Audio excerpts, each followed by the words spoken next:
BT square, और Q car का position given है, this is F T minus T square.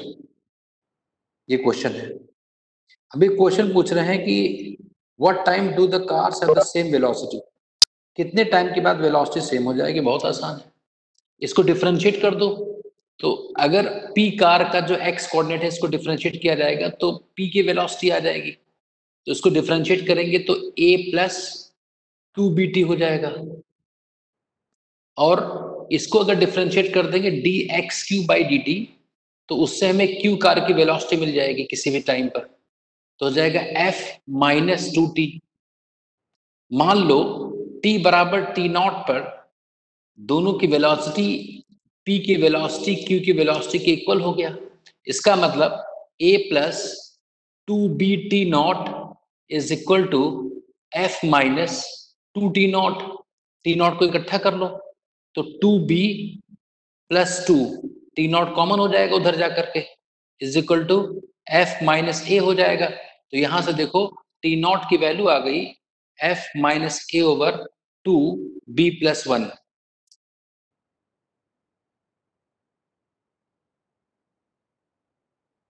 हो गया क्वेश्चन?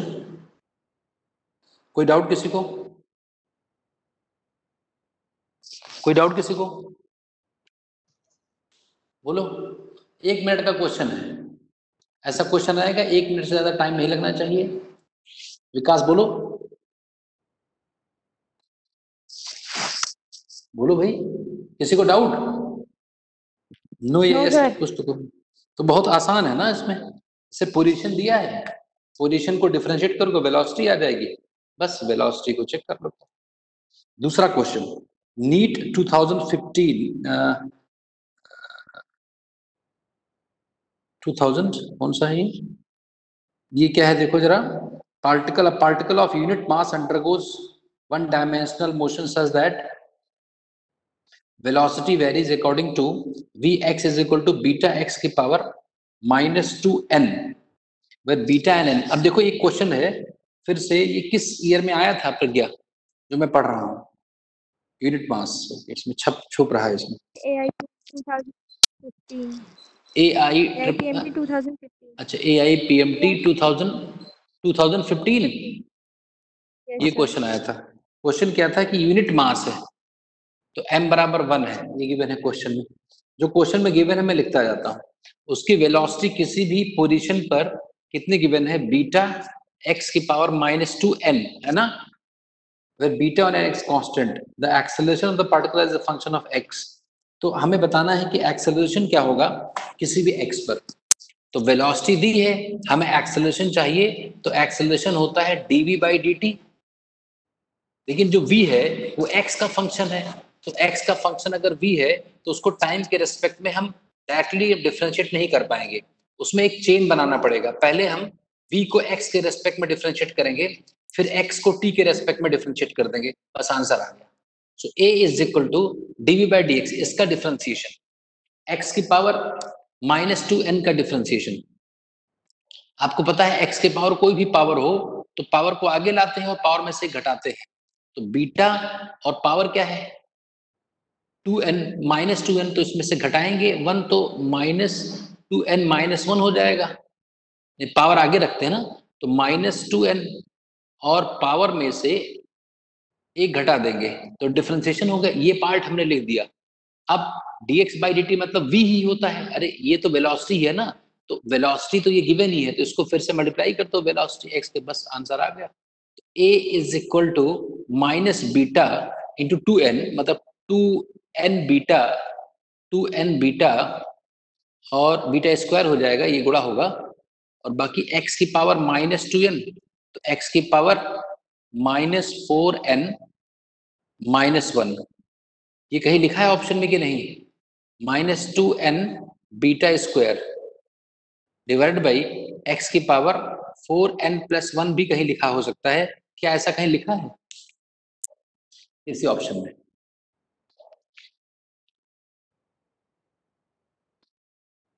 और ये लिखा तो है शायद, थर्ड ऑप्शन, जो भी ऑप्शन है, बी ऑप्शन है।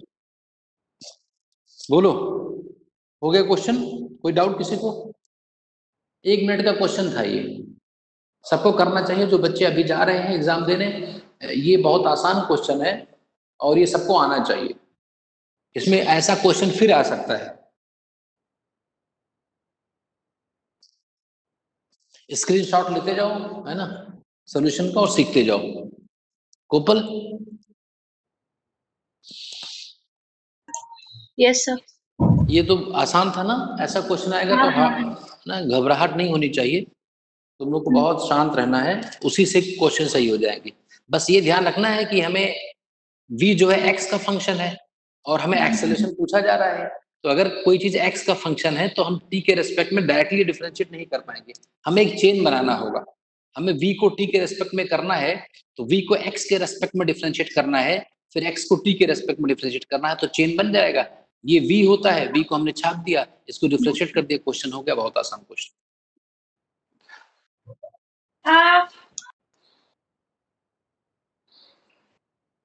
नेक्स्ट, AIPMT 2000 कौन सा है ये? AIPMT 2000 किसमें आया होगा? वो छुप गया है, इसने, शिब्बू ने भेजा है ये, जो भी हो।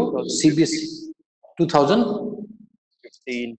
अच्छा, 2 क्वेश्चन, 15 में फिर एक क्वेश्चन आया। क्वेश्चन क्या था कि वेक्टर ए, एक वेक्टर दिया है ए बराबर cos omega T I cap plus sine omega T J cap plus sine omega T J cap, और दूसरा वेक्टर गिवन है B vector is equal to cos omega T by 2 I cap plus sine omega T by 2 J cap. Orthogonal दोनों perpendicular कब होंगे, बस ये पूछा गया है। ऑर्थोगोनल दोनों वेक्टर्स एक दूसरे के परपेंडिकुलर कब होंगे, ये पूछा गया है। तो दो वेक्टर्स अगर परपेंडिकुलर हो तो ए डॉट भी 0 होना चाहिए, बस क्वेश्चन हो गया। लिखा हुआ है इसमें ऑर्थोगोनल, ऑर्थोगोनल, तो ऑर्थोगोनल का मतलब होता है परपेंडिकुलर टू ईच अदर। तो ये वेक्टर का डिवीजन भी हो रहा है, अगर दो वेक्टर्स परपेंडिकुलर हैं, ऑर्थोगोनल हैं, तो उनका डॉट प्रोडक्ट 0 होना चाहिए। तो डॉट प्रोडक्ट 0 कर दो, तो डॉट में क्या होता है, आई को आई के साथ डॉट करते हैं, तो इसको करेंगे तो क्या होगा, cos omega T into cos omega T by 2, इसको गुणा करेंगे तो sign omega T into sine omega T by 2 बराबर 0। अब थोड़ा मैथ्स की जानकारी तुम्हें चाहिए। साइन ए साइन बी, ये कोई अलग एंगल है, ये कोई और अलग एंगल है, ये क्या लिखा है, ये लिखा है साइन ए साइन बी, या cos A cos B, cos A cos B plus sign A sine B, ये बराबर 0 है। इसका एक फॉर्मूला होता है कॉस ए माइनस बी, चाहे ये लिखो चाहे ये लिखो। अब ये तुम्हें मैथ्स आनी चाहिए, इतनी फंडामेंटल आइडेंटिटीज हैं ट्रिग्नोमेट्री के, ये तुम्हें पता होना चाहिए। बताओ, ठीक है ना? बोलो, अरे बताओ भाई। तो ए माइनस बी, ए मतलब ये ए है, ये बी है, तो ए माइनस बी करेंगे तो cos omega T minus omega T का आधा, omega T by 2 is equal to 0। ये तब पॉसिबल है, कॉस का एंगल कब 0 होता है, जब ये 90 डिग्री हो। इसका मतलब ओमेगा टी बाई 2 जब पाई बाई 2 होगा, 90 डिग्री को पाई बाई 2 कहते हैं, तो टी आ गया पाई बाई ओमेगा। क्या ऑप्शन गिवन है?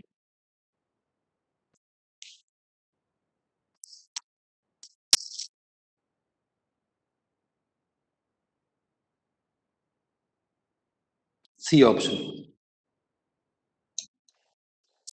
बोलो, कोई डाउट? Any doubt? डाउट हो तुरंत पूछो। मुझे लग रहा है कि ये क्वेश्चन अगर आएगा तुम लोग घबरा जाओगे। पहली बात, घबराहट कहाँ होगी, एक तो इस टाइप से लिखा हुआ है, इससे घबरा जाओगे। दूसरी घबराहट कहाँ होगी कि ऑर्थोगोनल लिखा हुआ है, बाकी तुम्हें पता है। और बाकी घबराहट जो बची है, वो ज्यादा घबराहट क्या होगी, जब ऐसे ही फंक्शन में कोई चीज लिख जाएगा, नहीं समझे? तो जब ऐसा लिख जाएगा तो ही यहाँ तक बहुत सारे बच्चे आ जाएंगे क्वेश्चन सॉल्व करके। उसके आगे वही बच्चा जा पाएगा जिसके अंदर एक तो घबराहट नहीं है और उसके अंदर थोड़ा मैथमेटिक्स की जानकारी भी है कि एक फॉर्मूला होता है cos a minus B is equal to cos a cos b plus sin a sin b। उसमें कन्वर्ट करते ही तुरंत क्वेश्चन हो जाएगा। बताओ विकास, प्रज्ञा, गोपाल, क्या दिक्कत है इसमें? इस क्वेश्चन को किया था पहले? यशी, क्वेश्चन को पहले किया था? यस सर, ये आइडेंटिटी वाले क्वेश्चन करें। अच्छा अच्छा, तो ऐसा अगर आएगा तो फिर कर लेना है। इसके बाद नीट का क्वेश्चन दिख रहा है मुझे, किस ईयर का मुझे नहीं पता। A stone falls freely under gravity. It covers distances h1, h2 and h3 in the first 5 seconds, the next 5 seconds and the next 5 seconds respectively. The relations between h1 and h3 and t is. बताओ भाई, अगर कोई stone गिरता है, याद है कुपल, अगर कोई स्टोन को ड्रॉप किया जाए तो पहले सेकंड में कितना गिरता है? मान लो h गिरा, तो दूसरे में कितना गिरेगा? दूसरे में 3h, प्लस 3h, तीसरे में 5h। तो ऐसे करके गिरता है। अब ये 15 सेकंड तक लिखना है तो लिख देते हैं, मान लो 15 सेकंड तक। देखो h, दूसरे सेकंड में 3h, फिर 5h, फिर 7h, फिर 9h, यही तो पहले 5 सेकंड में कितना गिरा? 3 1 4 5 9 7 16 9 25, इतना गिरा कि नहीं? अरे अगर पहले सेकंड में h गिरता है, बोलो, यही तो हुआ। फिर क्या होगा? 11h, फिर 13h, फिर 15h, फिर 17h, फिर 19h। ये जोड़ो कितना आएगा? इसी से हो जाएगा फिर।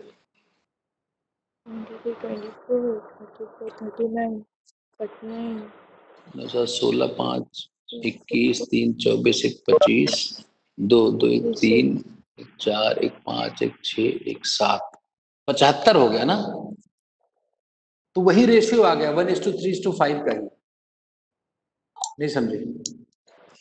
अरे इसका पहले 5 सेकंड का 3 गुना आया कि नहीं आया ये? अरे पहले 5 सेकंड में इतना गिरा, अगले 5 सेकंड में इतना गिरा, तो अगले 5 सेकंड में इसका 3, तो 1 3 5 125h आएगा, जोड़ लेना चाहे। Yes sir. तो जो 1 1 सेकंड का है वही 5 5 सेकंड का भी आ गया। नहीं समझे? तो कितना रेशियो आ गया? H1:H2:H3 कितना आ गया? 1:3:5। ये कहाँ लिखा है? इसको ऐसे लिख दो, चाहे लिख दो H1 is equal to H2/3 is equal to H3/5। देखो इसको सॉल्व करोगे तो H2 बराबर 3H1 लिखा है, नहीं दिख रहा है?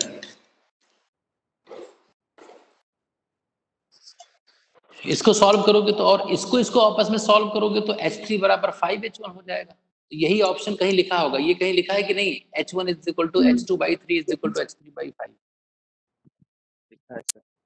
और क्वेश्चंस बहुत सारे हम लोगों ने किया है। क्यों?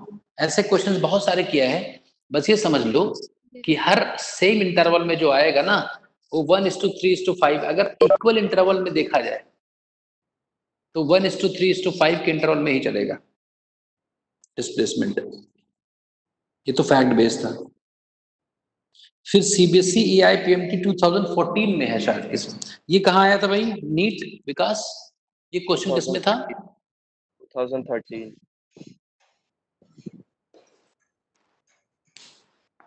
अब देखो फटाफट। हाँ बोलो। यशी सर ये H1 is equals to GT square करके ऐसे नहीं कर सकते कि कर सकते पहले हो। मैं 5। हाँ, तो उसमें टाइम लगेगा ना, जैसे 5t स्क्वायर करोगे तो उसके बाद फिर तुम्हें अगले 5 सेकंड में निकालने के लिए पूरे 10 सेकंड का निकालना होगा, फिर पहले 5 सेकंड घटाना पड़ेगा। देखो नेक्स्ट 5 सेकंड का मतलब होता है, जैसे मान लो तो कोई चल रहा है और पूछा जाए कि नेक्स्ट 5 सेकंड में कोई कितना चलेगा, तो पहले 10 सेकंड तक कितना चला ये निकाल लो, फिर पहले जो 5 सेकंड में चला था उसको सब्ट्रैक्ट कर दो तो नेक्स्ट 5 सेकंड का आ जाएगा। तो लंबा प्रोसेस है ना, इसमें टाइम लगेगा। Yes sir. और ये हमें याद है, जैसे ये एक फैक्ट होता है, जब कोई चीज फ्री फॉल कराई जाती है तो पहले इंटरवल में जितना गिरती है उसका 3 गुना गिरती है दूसरे इंटरवल में, उसका 5 गुना उसी सेम इंटरवल में, 1:3:5 के रेशियो में चीजें जाती है नीचे। प्रखर बताओ। Okay sir. ठीक है। गैलीलियोज हाँ लॉज ऑफ ऑड नंबर है ना ये। हाँ, बहुत बढ़िया, वेरी गुड। इसका नाम देखो बता दिया प्रखर ने कि ये लॉ है पूरा, है ना। तो फटाफट क्वेश्चंस हैं, ये सीधा एक लॉ है, उसमें ज्यादा हम मैथमेटिक्स करेंगे तो ज्यादा टाइम कहाँ है इतना। अब देखो ये 7th क्वेश्चन क्या है, ये पता नहीं कहाँ आया था, AIPMT 2014 में हो सकता है ना, क्योंकि 15 के तो बहुत हो गए, 14 में तो नहीं है, ये कहाँ का है। इसमें एक prelims. the motion of a particle along the straight line described by equation x is equal to 8 plus, अब ये ऐसा ही आएगा, यही क्वेश्चन 12। यही क्वेश्चन आएगा। प्रखर माइक ऑफ रखना जब से बोलना है, जब बात करो तो ये तो ऐसा क्वेश्चन बहुत आता है, क्यों। तो ये पूछा गया है कि the retardation of the particle when its velocity become 0। Velocity 0 कब होगी, तो वेलोसिटी निकालने कैसे निकालते हैं, वेलोसिटी डिफरेंशिएट करके, घबराना नहीं है। 8 का डिफरेंस है 0, इसका 12, इसका -3t स्क्वायर। ये चीज 0 कब होगी, जब t कितना होगा, 2 होगा। भाई t की जगह 2 रखकर देखो, 2 का स्क्वायर 4, 3 जा 12, -12 है 0, तो 2 सेकेंड पर वेलोसिटी 0 होगी। उसी समय कितना रिटार्डेशन होगा, मतलब वेलोसिटी को फिर से डिफरेंशिएट कर दे तो एक्सेलरेशन आ जाएगा। सो dv/dt इज इक्वल टू, इसको -60 होगा और t बराबर 2 रख दो यहाँ, तो -12 आंसर आएगा कि +12 आएगा। एक्सेलरेशन आया -12, तो रिटार्डेशन कितना आया, रिटार्डेशन का मतलब होता माइनस है।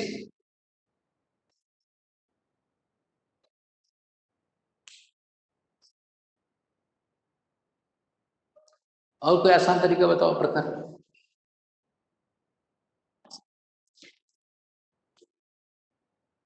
इससे ज्यादा आसान क्या होगा इसमें।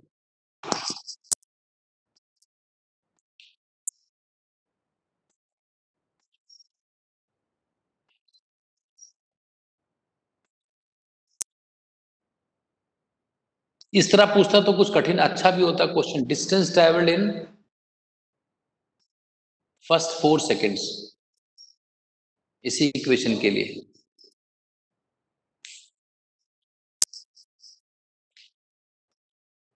हेलो, आवाज नहीं आ रही, यशु कोई डाउट। आ रही है सर, आ रही है। गोपाल और कोई डाउट किसी को, इसमें क्या डाउट है, तो बहुत पुराना क्वेश्चन है ये, है ना, बार बार हम लोगों ने ऐसे क्वेश्चंस किए हैं और ये ऐसा फिर आ जाएगा इस बार।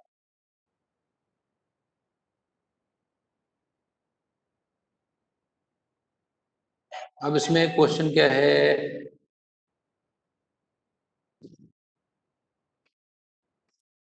इसके बाद का क्वेश्चन कौन सा है,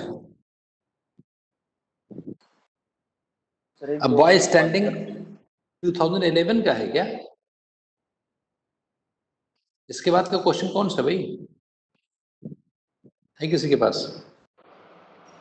इसमें तो दिख रहा है कि 2011 में है, CBSE है PMT। A boy standing at the top of a tower of 20 meter height drops a stone, the velocity with which it hits the ground √2 gh। अगर 20 मीटर से कोई चीज ड्रॉप की जाती है तो गिरते समय वेलोसिटी होती है √2gh, बस हो गया, √400, 20 मीटर पर सेकेंड। अरे ये लिखने की जरूरत नहीं है। अगर h हाइट से कोई चीज ड्रॉप की जाती है तो ग्राउंड तक आते आते उसकी स्पीड हो जाती है √2gh, √2gh।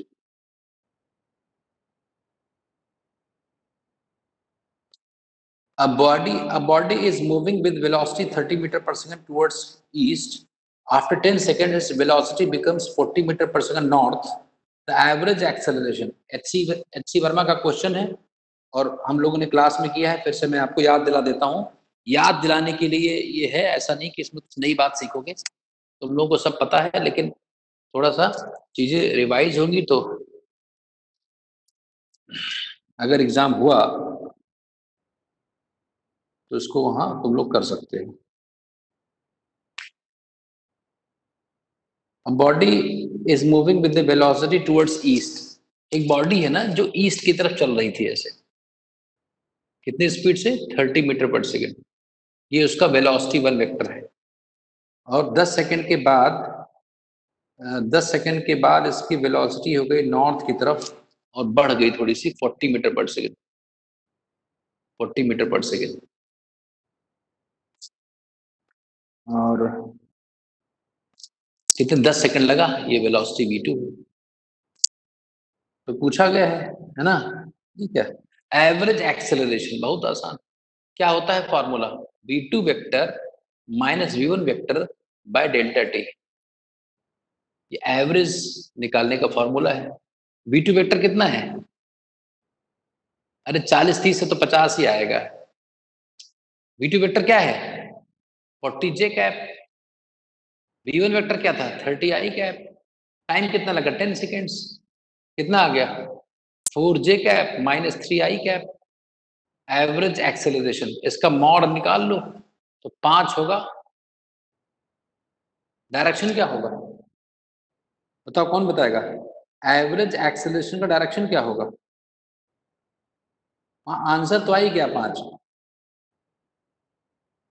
30 सेकंड लगा इस क्वेश्चन करने में, 30 सेकंड। बोलो कौन कौन है?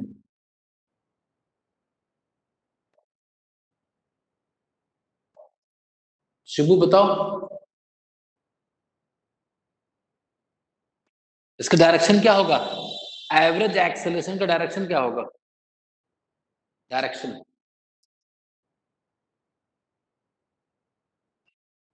प्रखर बताओ जल्दी। 37 degree east of north. v2 vector, मतलब मैं जानना चाहता हूं कि v2 वेक्टर इसका डायरेक्शन क्या होगा। तो v2 क्या है? ऊपर है ऐसा, और माइनस v1 ये हो जाएगा, ये वाला होगा ना ऐसा। 37 डिग्री वेस्ट ऑफ नॉर्थ ना। 30 और 40, 37 डिग्री हो गया। तो ये डायरेक्शन क्या होगा? ये 37 डिग्री, ये कौन सा है? नॉर्थ है, और ये क्या है? वेस्ट है, तो वेस्ट ऑफ नॉर्थ। तो आंसर क्या आएगा? 5 metre per second square at an angle of 37 degree west of north. कहां से चुराया हुआ क्वेश्चन है? HCB का क्वेश्चन है। बताओ किसको नहीं समझ में आया?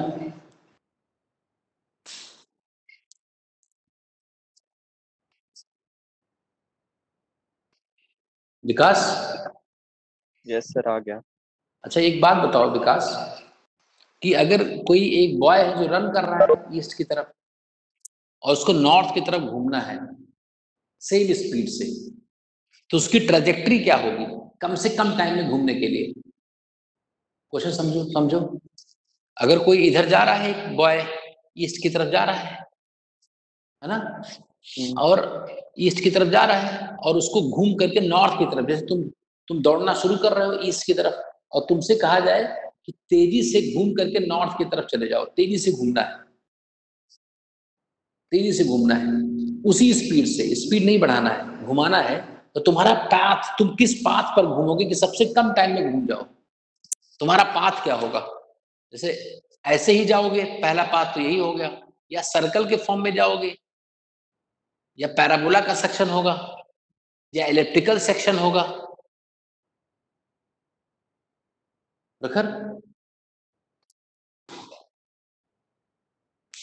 अनन्या, गोपाल, प्रज्ञा, यशी बताओ। हेलो प्रखर बोलो।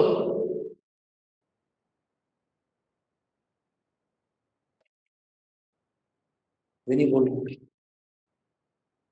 क्वेश्चन क्लियर है कि नहीं विकास? यस सर, क्लियर है। मैं कह रहा हूं कि जैसे तुम ईस्ट की तरफ दौड़ते हुए जा रहे थे और तुमसे किसी ने कहा जल्दी से नॉर्थ की तरफ मुड़ो, नॉर्थ की तरफ, तुम्हारा जो घूमते समय, जैसे घूमते समय जो ट्रेजेक्ट्री होगी, पाथ, वो क्या होगा? अगर कम से कम टाइम में तुम्हें घूमना है, याद कर लो, पैराबोलिक होगा। अब प्रूफ करने का टाइम नहीं है मुझे अभी, ये तो मैं इसका इक्वेशन निकाल के तुम्हें दिखाता। सबसे कम टाइम में अगर घूमना है तो पैराबोलिक पाथ होगा। प्रखर जान पाए? गोपाल, अरे ये याद कर लो अभी फिलहाल तो। Yes sir. मैं बता दूंगा कैसे होता है बाद में, जब, है ना? तो ऐसा देखो। नेक्स्ट, अब इसमें क्वेश्चंस बाकी कर लोगे तो। हाँ बोलो विकास। सर 2015 में एक ऐसे ही क्वेश्चन आया है, वो एक बार देख लीजिए। अरे कहाँ पर? 2D में? नहीं सर, इसी में सर, इसी इसी में? का ही है। नहीं, कौन सा क्वेश्चन है 2015 में? Yes sir. वो तो कर चुके होंगे हम लोग यार, मोशन मंडी वाला। नहीं सर, वो आपने स्किप कर दिया है। अरे ये कैसे हो सकता है? कौन सा बताओ जरा, पढ़ो, इसमें होगा नहीं फिर। Sir, a ship is moving westwards with a speed of 10 kilometre per hour तो and वेक्टर्स ship में B। होगा वो। ये कैसे हो ठीक है, सकता है? 2D में तो नहीं है यार वो। 2D का है, 2D का शॉर्टेस्ट डिस्टेंस पूछा है। यस सर, 2D का है। अच्छा, वो शॉर्टेस्ट डिस्टेंस है भाई, इससे बहुत अंतर यस है। सर। वो तो अभी आ रहा है, 2D ही शुरू कर रहा हूं मैं। सर ये 2010 में क्वेश्चन है सर, वो देख लीजिए। हाँ क्या है इसी में, 1D में? Yes sir. देखता हूँ 10 में। अ पार्टिकल, ये अ बॉल इज ड्रॉप्ड है एक तो, और इसके दूसरा है ऊपर, पार्टिकल मूव्स। हाँ ये वाला सर। हाँ देखो, a particle moves a distance x in time t according to the equation x is equal to t plus 5 whole की power minus 1, the acceleration of the particle is proportional to CBSE AI PMT।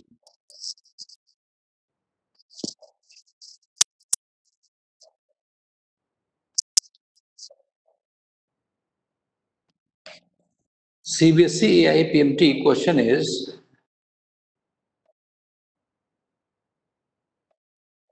इसमें position दिया गया, particle का position है CBSE AI PMT।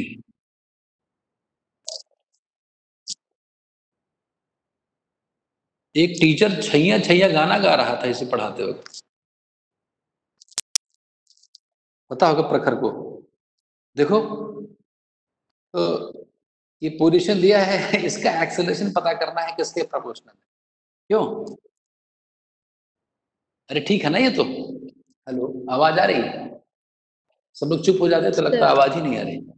Yes sir, तो आ रही जैसे है। वेलोसिटी पहले निकाल लो, जैसे एक्सेलरेशन की बात की गई तो पहले एक्सेलरेशन तो पहुंचे, तो पहुंच रहा हूं मैं, तो वेलोसिटी ही, अगर पोजीशन गिवन है और एक्सेलरेशन पूछा गया है तो डायरेक्टली एक्सेलरेशन नहीं निकाल सकते, वेलोसिटी के थ्रू जाना होगा।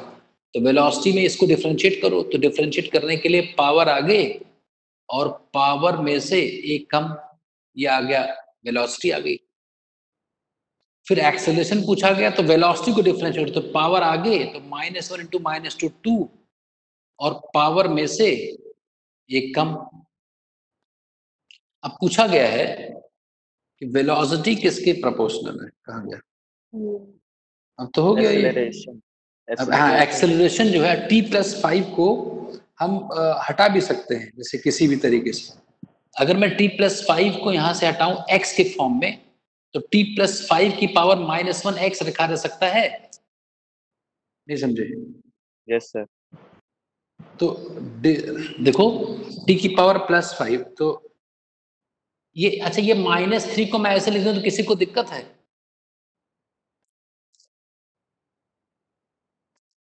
ये किसी को दिक्कत है अगर मैं ऐसे लिख दूं तो? टी की पावर ये -1 की पावर 3, तो ये -3 ही तो लिखा है। अरे यस सर। ये x लिखा है ना ये, यस सर। तो लिख दो a बराबर 2x³। तो अगर ऑप्शन में लिखा होता कि एक्सेलरेशन डिस्टेंस के क्यूब के प्रोपोर्शनल है तो ये ऑप्शन सही होता। नहीं समझे मेरी बात? लेकिन ऐसा ऑप्शन नहीं है, वेलोसिटी की फॉर्म में लिख, तो एक्सेलरेशन लिखा हुआ है 2t+5 की पावर -3, तो -3 को हम लिख सकते हैं -2 और 3/2। ये क्या लिखा हुआ है बताओ? ये पावर का गुणा करोगे तो क्या लिखा है बताओ? t+5 का क्या लिखा है ये? वेलोसिटी। अरे ये चीज, ये क्या लिखा है ये? -3। -3 लिखा है ना, तो कोई दिक्कत नहीं है ना, -3 को मैंने ऐसे लिख दिया। लेकिन ये क्या लिखा है ये? v। -v ना। Yes sir. अरे ये क्या है? उधर ले जाओ -v, तो a बराबर 2 -v की पावर 3/2। तो a is proportional to v की पावर 3/2 आ गया। है ऐसा कहीं कुछ यस सर। कि नहीं है? है। बोलो प्रखर।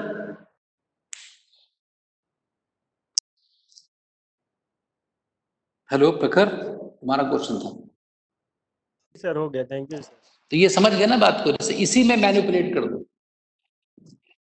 यहाँ जो -3 है उसी को इस टर्म में लिखना हो तो यहाँ से x कैसे छापेंगे, v कैसे छापेंगे, बस तो देख लो तो हो जाएगा। किसी को डाउट? किसी को डाउट? और कोई इसमें क्वेश्चन? तो यस सर 2009 का है। हाँ, बस is moving with the speed. नहीं सर, उससे पहले एक है a body starting from rest. अच्छा अच्छा अच्छा अच्छा, देखो भाई, तो हम लोग ये प्रूव कर रहे हैं कि क्यों है मेडिकल का एग्जाम आसान। ये प्रूफ करना है, प्रूव करना है हम लोगों को।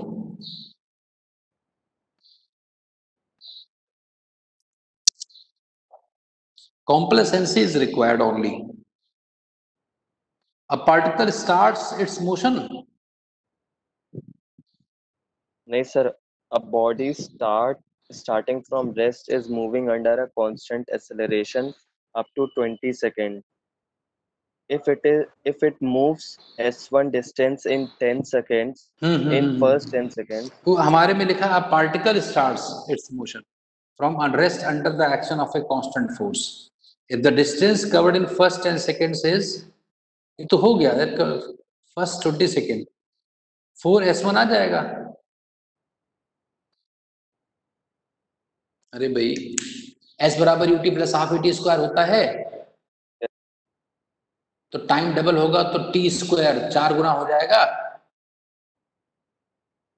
हाँ सर। नहीं समझी बात मेरी? सर एक्चुअली मेरे में आंसर 3s1 दिया था तो वही कंफ्यूजन हुई थी, मेरा 4s1 आ रहा था कवर्ड इन उसमें फर्स्ट, नहीं फर्स्ट 20 सेकेंड्स तो 4s1 होगा ना। यस सर, आ गया था। अभी तो बताया है कांस्टेंट एक्सेलरेशन हो तो पहले में कोई जितना चलेगा दूसरे में उसी सेम इंटरवल में 3 गुना चलता है कोई चीज, यस सर। अगले उसी इंटरवल में 5 गुना चलता है। यही तो अभी सीखा है हम लोगों ने। तो पहले 10 सेकंड में अगर कोई चीज h जाएगी तो अगले 10 सेकंड में 3h जाएगी। यस तो 20 सेकंड में 4h गई ना। Yes sir. तो पहले 10 सेकंड में, फर्स्ट 10 सेकंड्स में अगर कोई h जाएगा तो अगले 10 सेकंड में क्या जाएगा? पहले का 3 गुना, पहले अगले 10 सेकंड में। लेकिन हमसे नहीं पूछा गया, हमसे पूछा गया है कि 20 सेकंड में कोई कितना चला। तो 20 सेकंड मतलब h प्लस 3h मतलब 4h चला ना। तो 4h 4 गुना है ना पहले 10 सेकंड के चलने का। Yes sir. इसका मतलब 20 सेकंड में जितना ट्रैवल किया है वो 4 गुना है जो 10 सेकंड में ट्रैवल किया है। This is the correct answer.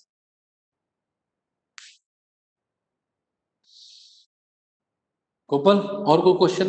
Yeshi कोई क्वेश्चन इसमें हो जो किया हो, ट्राई किया हो अभी? और क्वेश्चन बताऊं क्या? आगे देखी लो। बस is moving with the speed of, हाँ प्रज्ञा बताओ।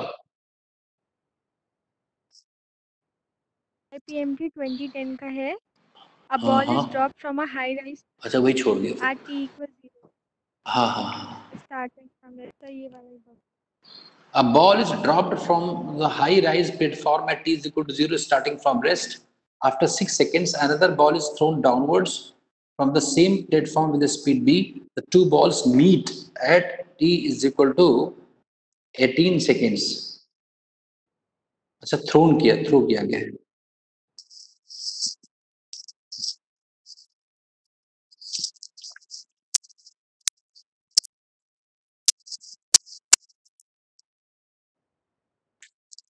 तो कोई हाई राइज अपार्टमेंट है ये, और यहां से एक पहले पार्टिकल को ड्रॉप कर दिया गया, फर्स्ट पार्टिकल को ड्रॉप कर दिया गया है। तो टी सेकंड में वो कितना नीचे गिर गया होगा? कहाँ गया? हाँ, आफ्टर 6 सेकेंड्स। और दूसरा जो पार्टिकल है, तो 6 सेकंड में पहला कहीं मान लो यहां पहुंचा है, मान लो ये गिरते गिरते गिरते गिरते टी बराबर 6 सेकेंड्स में, टी बराबर 6 सेकेंड में ये यहां पहुंचा है। कौन सा? ये पहला पार्टिकल है, कुछ गिर चुका है। कितना गिर चुका है? मान लो h हाइट गिर चुका है। और फिर ये कह रहे हैं कि 6 सेकंड के बाद एक दूसरे पार्टिकल को थ्रो किया गया है। ये तो नीचे पहुंच गया। अब दूसरे पार्टिकल को थ्रो किया गया है, मतलब यू है इसके पास, यू 0 नहीं है, थ्रो किया गया है सेकंड पार्टिकल को। तो मान लो यहां तक आते आते कुछ और ये चला ना, अरे कुछ और यहां चल गया, मान लो ये h डैश और चल गया, और फिर यहां दोनों मिल गए, क्योंकि ये तो गिर रहा था, इसको थ्रो किया गया है। यहां पर मान लो दोनों मिल गए। क्यों भाई? तो हमें क्या निकालना? मान लो टी टाइम के बाद, दूसरे को फेंकने के टी टाइम के बाद दोनों यहां पर मिल गए। तो पहले को कितना चला पहला? अगर दूसरे को थ्रो करने के टी टाइम के बाद, दूसरे को थ्रो करने के टी टाइम के बाद अगर दोनों एक जगह मिल जाते हैं, तो मुझे बताओ पहले को अच्छा लिखा तो है टी बराबर 18 सेकेंड्स, तो 18 सेकंड में पहला जितना चला, distance travelled by first particle in 18 seconds is equal to distance travelled by second particle in 12 seconds. क्या ये मैं सही कह रहा हूं?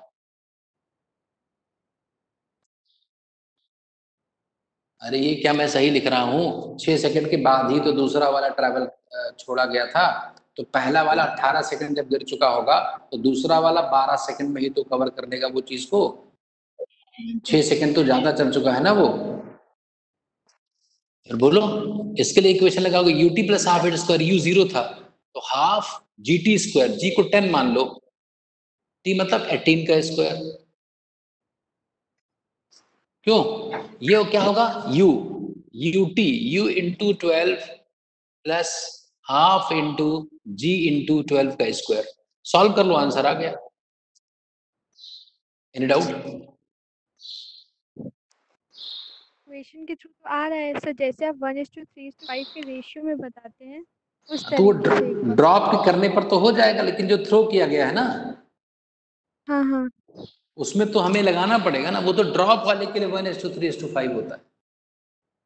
Okay sir. तो जहां थ्रो किया गया वो गड़बड़ हो जाएगा ना। तो ये सॉल्व कर लो, जैसे ये 5 हो गया, 18 का स्क्वायर 324 होता है क्या? Yes sir. 12u प्लस 5 12 का स्क्वायर 144 इंटू 5, तो 12u is equal to 324 minus 144 into 5, तो u is equal to 324 minus 144 into 5 by 12। This is equal to 324 में से मान लो 344 होता, मान लो 344 होता तो कितना आता, 200 आता आंसर, तो 180 आएगा क्या ये? 180 हाँ 180 आएगा। तो 180 बाई 12 इंटू 5, तो 12 से गुणा करो, डिवाइड करो, 12 12 पंच 60, 15 15 पंचे 75 है, बहुत ज्यादा नहीं, 75। सही है इसमें। ज्यादा लेकिन है ना, 75 मीटर पर सेकंड कोई थ्रो कैसे किया होगा? मतलब क्वेश्चन के लिए तो सही है, कुछ भी लिख दो, लेकिन 75 metre per second is a great speed to throw.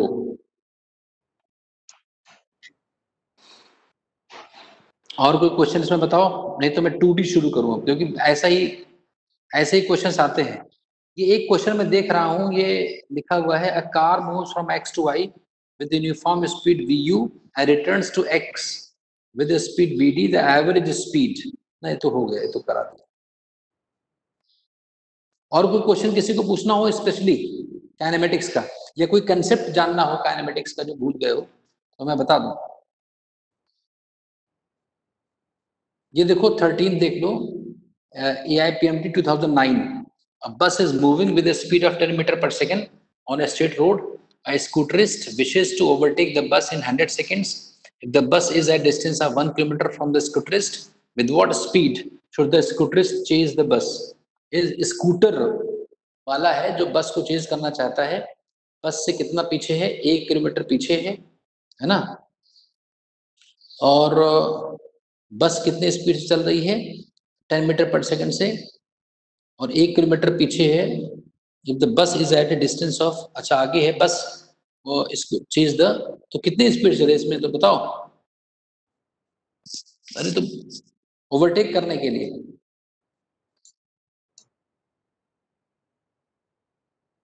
बोलो कौन बताएगा?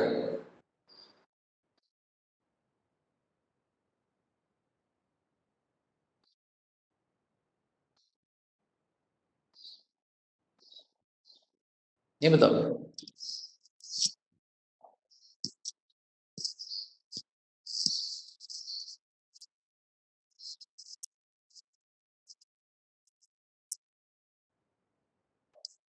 ये स्कूटरिस्ट है, ये बस है,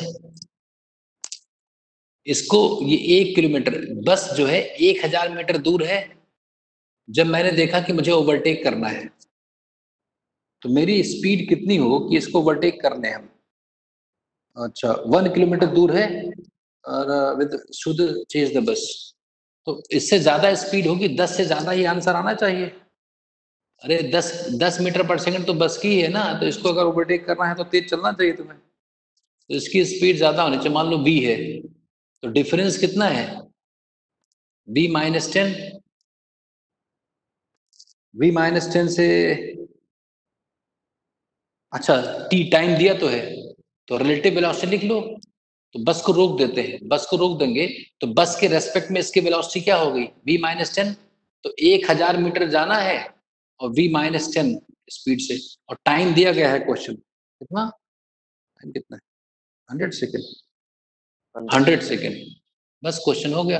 100 से 1000 कट गया, कितना बचा, 100 से ये कट गया, 10 बचा, तो v माइनस 10 बराबर 10, तो v बराबर 20। मैंने रिलेटिव यूज कर, रिलेटिव, बताओ किसी को डाउट हो तो। रिलेटिव वेलोसिटी का यूज कर लिया मैंने, बस को रोक दिया तो बस अपनी जगह रुका हुआ है। जब किसी को रोक देते हैं तो एक ही डायरेक्शन में, तो हमने निकाल लिया velocity of scooterist with respect to bus, ये होता है वी ए बी, होता है वी स्कूटर माइनस वी बस।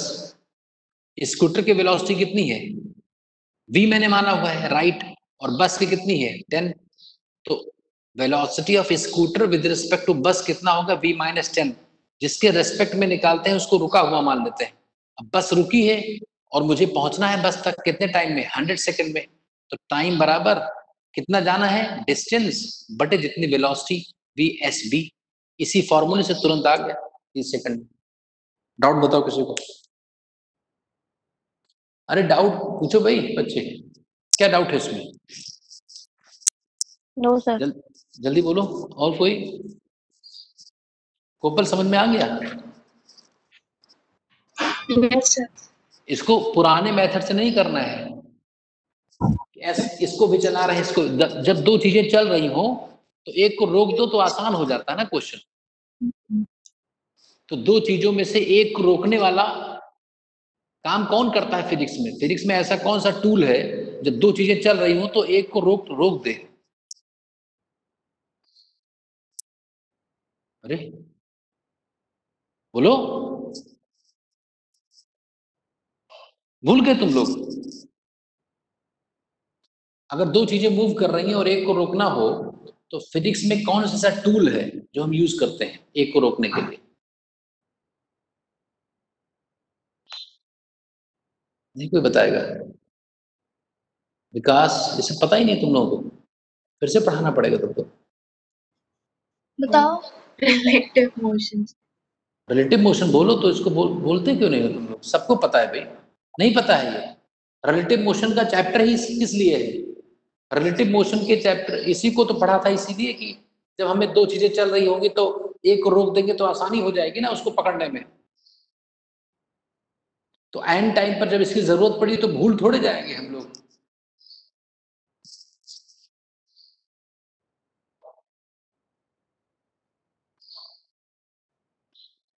आगे हम शुरू कर रहे हैं 2D। बाकी ग्राफ का एक दो क्वेश्चन कर लेते हैं। तो ग्राफ का देख लो, कोई क्वेश्चन ग्राफ का अगर दिख रहा हो तो एक दो क्वेश्चन देख लेते हैं, क्योंकि ऐसा भी आ सकता है।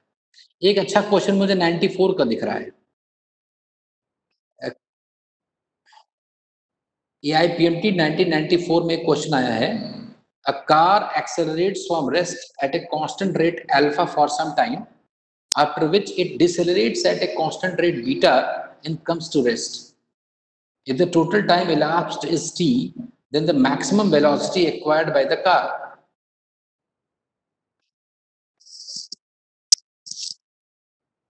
बोलो प्रखर। बना करके ज्यादा आसानी से होगा। हाँ, ग्राफ बनाकर। खाना बना रहे हो क्या तुम? नहीं सर। नहीं, ये अच्छा काम है। जैसे कल मैं किसी को पढ़ा रहा था, एक बच्चे को, तो वो अपने पेरेंट्स के साथ कहीं घूमने जा रहा था तो कार में ही पढ़ रहा था। तो ये ऑनलाइन के फायदे भी हैं। जैसे CBSE AIPMT 1994 ऐसा क्वेश्चन अगर आ जाए तो इसमें मैथमेटिक्स से ज्यादा ग्राफ से हमें काम करना है। हम इस क्वेश्चन को ग्राफिकली रिप्रेजेंट कर देंगे। क्वेश्चन क्या है कि a car accelerates from rest.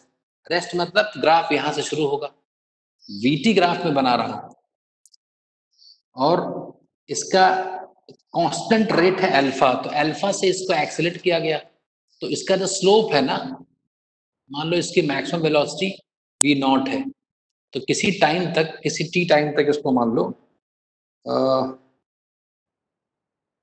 ये T1 टाइम तक मैंने इसको कार की स्पीड को बढ़ाया है, तो इसका जो स्लोप है वो अल्फा गिवन है। तो स्लोप होता है परपेंडिकुलर बाई बेस। तो परपेंडिकुलर है V0, बेस है T1, तो अल्फा बराबर V0 बाई T1, ये क्वेश्चन में गिवन है। फिर इस कार को डिसेलरेट कर दिया गया, ब्रेक लगा दिया गया। ब्रेक लगाया गया तो कार आकर रुक गई। ये मान लो T2 टाइम है, रुकने में इतना टाइम लगा और तेज करने में इतना टाइम लगा बस। तो इसका डिसेलरेशन बीटा दिया है, शायद डिसेलरेशन जो दिया है वो बीटा दिया है, तो बीटा हो गया V0 बाई T2।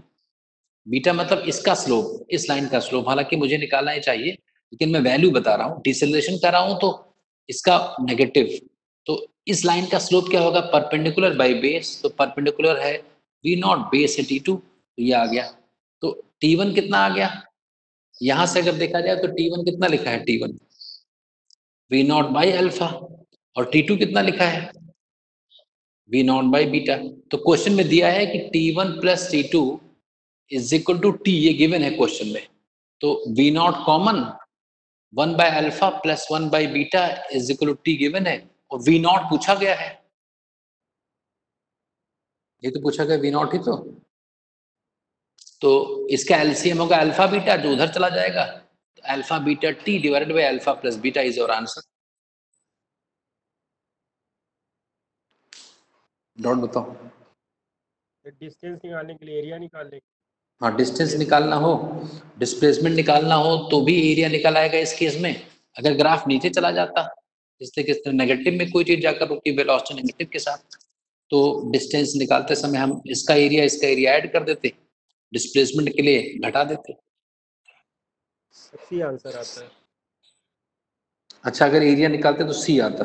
अच्छा, ये भी दिया गया है ताकि उनका भी वहां पर एग्जाम में सही हो जाए, जो एरिया भी निकाले। तो ये हो गया 2D का। चलो चलते हैं, ये तो बहुत आसान है। 2D का पहला क्वेश्चन 2019 का मेरे पास पेपर नहीं है, अगर किसी के पास पेपर हो तो 2019 में 2D में क्या क्वेश्चन आया था मुझे बताए, मैं सॉल्व कर देता हूँ।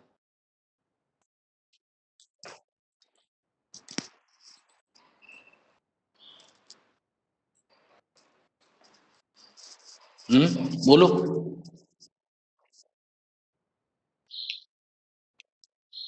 है किसी के पास? नहीं, क्वेश्चंस नहीं है। मोशन इन 2 नहीं सर, डायमेंशन अभी 2019 किसी के पास तो होगा ही हो। विकास? देख रहे हैं हम्म, सर, वही वाला पेपर देख रहे हैं। अच्छा चलो देखते हैं। 2017 में नीट 2017 में एक क्वेश्चन आया हुआ है जो कि हम देखते हैं 2D पर बेस्ड है। कैसे जैसे क्वेश्चंस आ रहे हैं वैसे ही आएंगे। पार्टिकल का एक्स कोऑर्डिनेट गिवन है 5t माइनस 2t स्क्वायर, ये गिवन है, और y कोऑर्डिनेट कितना है 10t। जब दो कोऑर्डिनेट्स आ जाएं तो 2D का ये हिंट है कि 2D में मोशन हो सकता है, कोई जरूरी नहीं कि हो रहा हो। कैसे प्रूव करोगे कि 2D मोशन है? बताओ, कैसे प्रूव करोगे कि मोशन इन 2D है? ये कौन प्रूव करेगा?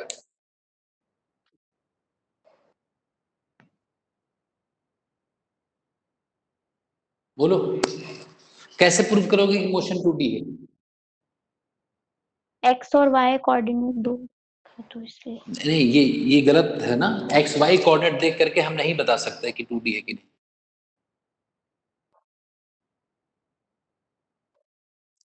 और बोलो, और सोचो यशी। ये यही मुझे बताना था कि सिर्फ एक्स और वाई अगर लिखा हो तो कंफ्यूज नहीं होना है कि कोई 2D में चल रहा है।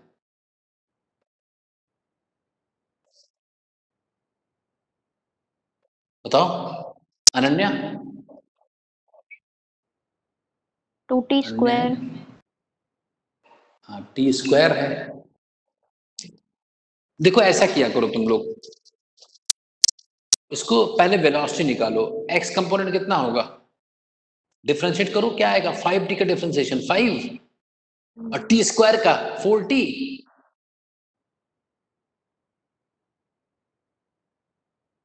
बोलो। और y क्या होगा? y कंपोनेंट 10 होगा। अरे ठीक है ना ये? बोलो। Yes sir. तो अगर अगर कभी ध्यान रखना, अगर क्या हो, अगर हम ये vx और vy, अच्छा चेंज, इसमें vx चेंज हो रहा है कि टाइम के साथ कौन सा कंपोनेंट चेंज हो रहा है? vx हो रहा है, vy नहीं हो रहा है। अगर दोनों कंपोनेंट अलग अलग रेट से चेंज हो रहे हो तो मोशन इन 2D हो जाएगा। वेलोसिटी चेंज होगी ना, जैसे वेलोसिटी अगर लिखा जाए तो बताओ वेलोसिटी क्या लिखोगे तुम लोग? वेलोसिटी क्या लिखोगे? अरे भूल कैसे तुम लोग? 4ti cap plus 10j cap. Yes sir. तो वेलोसिटी चेंज होगी कि नहीं चेंज होगी? अरे वेलोसिटी चेंज होगी कि नहीं चेंज होगी? तो वेलोसिटी अगर चेंज हो रही हो तो उसको मोशन इन 2D कहते हैं। नहीं समझे? सुनो ध्यान से। प्रखर बताओ, कोई अगर तुमसे कहता है कि मोशन इन 2D को कब डिसाइड करते हैं कि मोशन 2D हो रहा है? अगर वेलोसिटी चेंज हो रही है तो कहेंगे हम कि नहीं? क्या this is the criteria of motion to be in a motion 2D? No sir different उसमें चेंज हो रही है अगर। नहीं नहीं नहीं, मोशन इन 2D क्या होता है? अगर वेलोसिटी चेंज हो अपने डायरेक्शन की वजह से, तब हम 2D कहते हैं।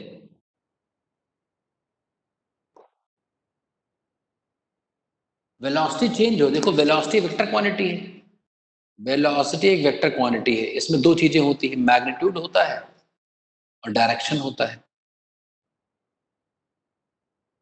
तो अगर डायरेक्शन चेंज होगा तो वेलोसिटी चेंज होगी, अगर मैग्नीट्यूड चेंज होगा तो वेलोसिटी चेंज होगी। अगर डायरेक्शन के चेंज होने की वजह से वेलोसिटी में चेंज हो रहा है तभी हम कहेंगे कि मोशन 2D। नहीं समझे बात मेरी? देखो इधर, मान लो किसी पार्टिकल की वेलोसिटी है 10 metre per second I cap, और कुछ देर के बाद उसकी वेलोसिटी हो गई, कुछ देर के बाद उसकी वेलोसिटी हो गई 20 metre per second I cap, तो वेलोसिटी चेंज हुई कि नहीं हुई? अरे यार बोलो भाई, इंटरैक्टिव क्लास है ये। वेलोसिटी चेंज हुई कि नहीं हुई? हुई। हाँ, लेकिन मोशन 1D है कि 2D है? 1D। तो उसका वही रहा ना, 10 मीटर पर सेकेंड फिर 20 मीटर पर सेकेंड, हमेशा उधर की तरफ रहा। इसमें दिया गया है कि हमेशा वेलोसिटी आई कैप है और इंक्रीज कर रहा है, ये तो मोशन 1D हुआ कि 2D हुआ? तो 1D। 1D हुआ ना। इसमें और भी इंफॉर्मेशन लिखा हुआ है कि हर टाइम पर आई कैप, तो एक ही लाइन में तो जा रहा है पार्टिकल, किधर जा रहा है? आई कैप, हालांकि वेलोसिटी चेंज हो रही है। इस समय जो वेलोसिटी में चेंज आया वो किस कारण से चेंज आया? मैग्नीट्यूड की वजह से, ना कि डायरेक्शन की वजह से, ना कि डायरेक्शन की वजह से। अगर ऐसा लिखा जाता, मान लो किसी टाइम पर वेलोसिटी है 10 मीटर पर सेकेंड और किसी दूसरे टाइम पर उसकी वेलोसिटी हो गई 20 metre per second J cap, या 10 metre per second J cap, 10 metre per second J cap, velocity change हुई कि नहीं हुई? अरे वेलोसिटी चेंज हुई। No sir. किस कारण से हुई? डायरेक्शन। डायरेक्शन की वजह से चेंज हुई ना, तो ये 2D है। अगर वेलोसिटी वेक्टर में चेंज उसके डायरेक्शन के चेंज से होता है तो उसको हम 2D मोशन कहते हैं। If velocity of a particle changes due to change in its direction, then we say that particle is moving on a 2D plane. It's motion in 2D.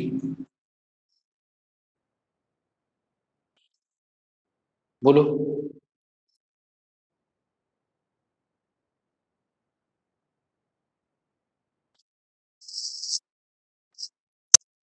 प्रखर समझे कि नहीं?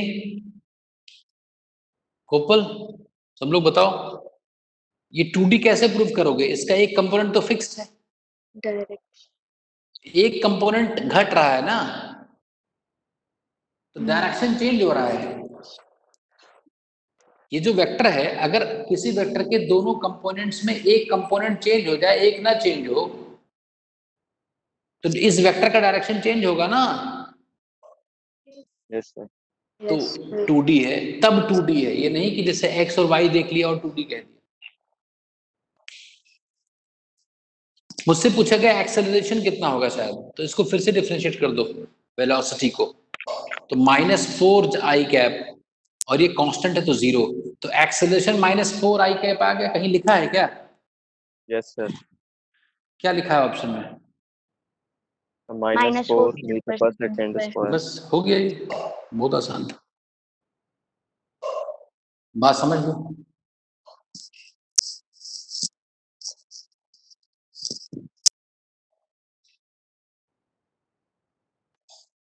और भी अगर आसानी से तुम्हें चेक करना हो, मान लो पैरामेट्रिक फॉर्म में लिखा हुआ,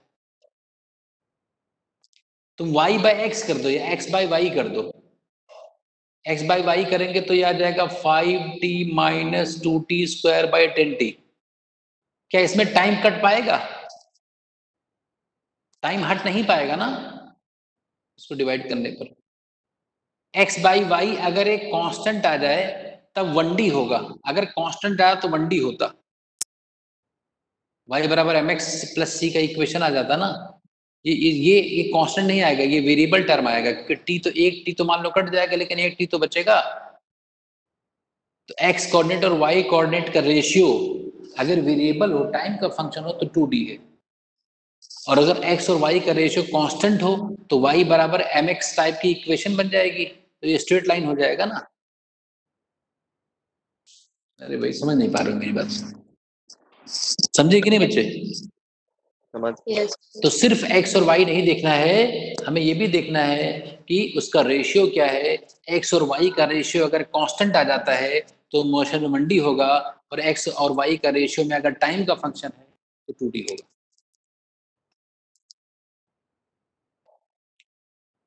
जैसे बताओ, x बराबर 2t स्क्वायर एंड y बराबर t स्क्वायर, 2d है कि 1d है?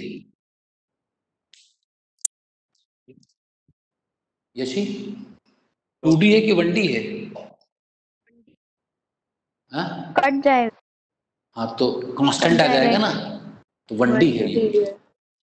अगर x बाई वाई करें तो 2 आ गया ना, कांस्टेंट आ गया तो 1d हो गया, लेकिन लिखा x y दोनों है।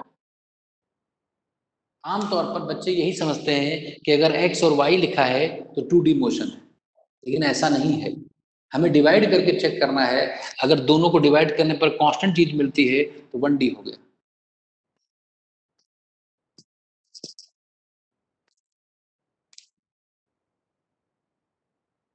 हाँ, पाथ क्या हो गया इसका? स्ट्रेट लाइन पाथ हो गया ये 1d मोशन। y बराबर x बाई 2, ऐसा पार्टिकल जा रहा है, ऐसा कहीं ऐसा जा रहा है, इसका y भी चेंज हो रहा है और x भी चेंज हो रहा है, लेकिन पार्टिकल कभी यहाँ है, कभी यहाँ है, कभी यहाँ है, कभी यहाँ है, कभी यहाँ है, तो इसका मोशन तो 1 डायमेंशन है ना, स्ट्रेट लाइन है। उसका x भी चेंज हो रहा है पार्टिकल का, जैसे यहाँ पहुंचा x कुछ है y कुछ है, यहाँ पहुंचा तो x कुछ है y कुछ है, लेकिन इसमें जितना तेजी से x चेंज हो रहा है उतना ही तेजी से वो डबल, उसका रेशियो मेंटेन्ड है भाई, इसलिए टेढ़ा नहीं हो पा रहा है, सीधा लाइन है। नेक्स्ट क्वेश्चन,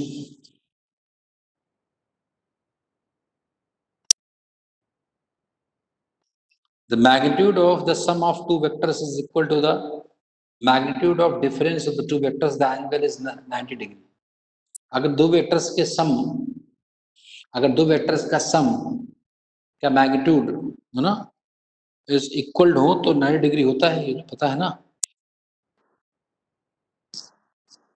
ये तो वेक्टर्स में बहुत पुरानी प्रॉपर्टी है। अगर दो वेक्टर्स परपेंडिकुलर हो, मान लो a और b, तो a प्लस बी ये होगा, ये हो गया a vector plus b vector, और अगर a में माइनस b जोड़ते तो ये b जो ऊपर था वो माइनस आ जाएगा, तो ये आ जाएगा। तो ये जो नीचे बना लाइन, ये लाइन इसके इक्वल है, ये लाइन कॉमन है, तो ये वाला इसके इक्वल होगा ना, ये कॉन्ग्रुएंसी हो गई, RHS कॉन्ग्रुएंसी, ये साइड इसके इक्वल है, नहीं समझे? ये कॉमन है और ये 90 है, तो इसको ये कॉन्ग्रुएंट ट्रायंगल्स हो गए, मतलब ये वाला इसके इक्वल है, ये भी गिवन है, तो 90 होगा तभी हो पाएगा, तो कॉन्ग्रुएंट हो गए, तो 90 डिग्री पर ही हो पाएगा ये। Third question, in the given figure a is 15 metre per second square represents the total acceleration of a particle moving, NEET 2016 का क्वेश्चन है ये।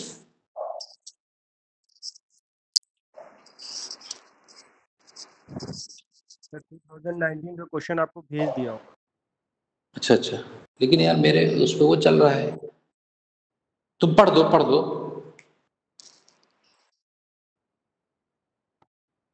पढ़ दो प्रखर। When an object is shot from the bottom of a long smooth inclined plane kept at angle 60 degree,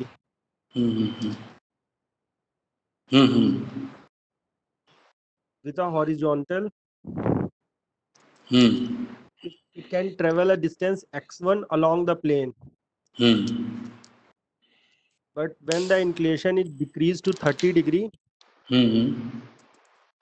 the same object, the shot with same velocity, it can travel x2 distance. Then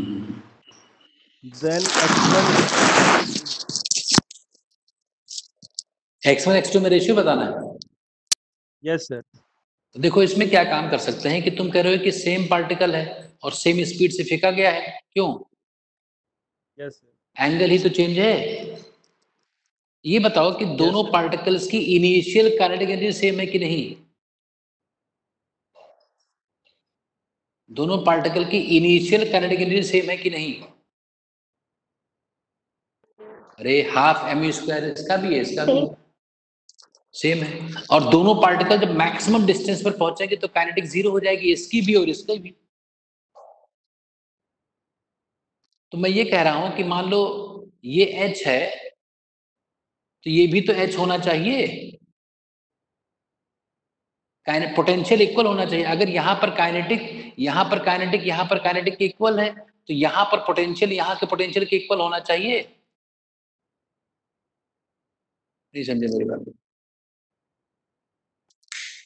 दो particle same kinetic से फेंके गए तो जहां पर रुकेंगे वहां पर दोनों काइनेटिक जीरो हो जाएगी, तो इसकी पूरी काइनेटिक इसके पोटेंशियल में कन्वर्ट हो गया।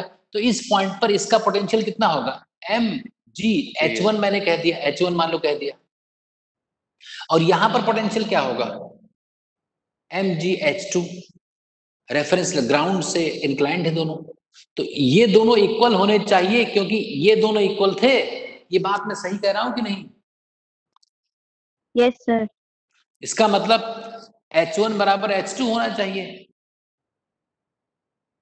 ये चीज इसके इक्वल होनी चाहिए। Yes, क्या sir. बड़ी बात है भाई। हाँ, तो ये अगर इक्वल होना चाहिए। आप लिखो sin 60 कितना होगा? sin 60 h1 बटे x1, और sin 30 कितना होगा? h2 बाई x2 डिवाइड कर दो, आंसर आ गया। डिवाइड करो, sin 60 √3/2, sin 30 1/2 बराबर, ये तो कट गया, बराबर है x2 बाई x1। तो x2 बाई x1 इज √3। नहीं है क्या ऐसा कुछ? यही है।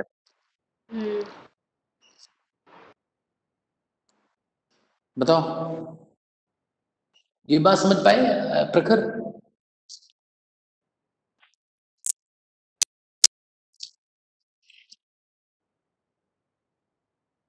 गोपाल, ये समझ में आ गया? Yes sir.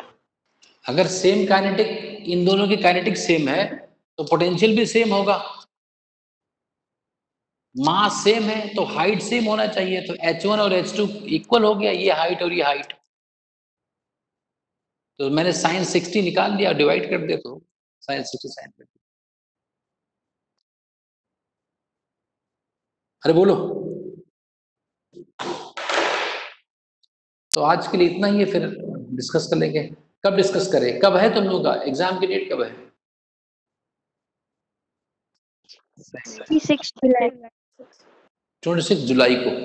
तो इससे कुछ फायदा हो रहा है कि कुछ चेंज करें इस तरीके को? हमें लग रहा है क्वेश्चन से डिस्कस करना सही रहेगा इतने कम टाइम में, बाकी थ्योरी तो बहुत बार पढ़ा है।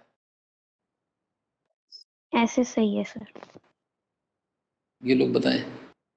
गोपाल ऐसे ही सही है। ठीक, जैसे माइंड ब्रेन में चीजें रीस्टोर हो जा रही थोड़ी बहुत, और जैसे डिस्कशन हो जा रहा है तो नए ट्रिक भी पता चल जा रहे हैं कि कैसे क्या लगाना है। जैसे ये बहुत आसान क्वेश्चन था, लेकिन होता क्या है कि एग्जाम टाइम में ये ऐसा नहीं हो पाता है। वो परफॉर्मेंस को जो प्रेशर होता है, बहुत कठिन काम है। क्यों? तो ये काइनेटिक पोटेंशियल को यूज करके, और वैसे क्या होगा कि कोई इसको वो लगाए हाफ यूटी स्क्वायर, फिर कंपोनेंट में डिवाइड करे कि तो जी साइन 60 आएगा, फिर x1 x2 निकालेंगे, टाइम निकालेंगे, बी स्क्वायर बराबर यू स्क्वायर प्लस 2a से भी निकाला सकता है, लेकिन वो सब ज़्यादा टाइम टेकिंग। ये सिंपल स्लोप निकाल, इसका साइन निकाल के डिवाइड कर दो तो आ जाएगा। ठीक है, तो नेक्स्ट क्लास में परसों फिर आगे डिस्कस किया जाएगा, और ऐसे करके हम मतलब जल्दी हो जाएगा, कोई बहुत बड़ी बात